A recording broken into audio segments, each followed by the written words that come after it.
आज हमारे घर पे गाय आई है और ये नई वाली है वैसे तो। ये खाना खा रही है और मतलब आज आई थी ठंड में, गेट बजाया था इसने खुद ही। और इसका नाम हम रखते हैं लक्ष्मी। नहीं, मम्मी ने बताया था इसका नाम इसका नाम रखा तो था। इसका नाम ठीक है, लक्ष्मी रखना है, बाद में कंफर्म हो जाएगा। बाकी आप लोग बताना इसका नाम क्या रखना चाहिए। और ये बहुत प्यारी, पता है, ठंड लग रही है इसको बेचारी को।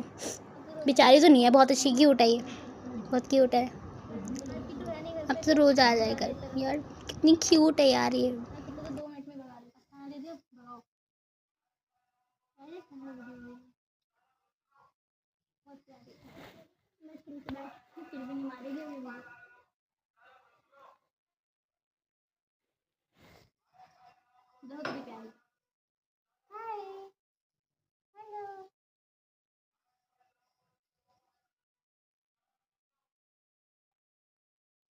Bye bye.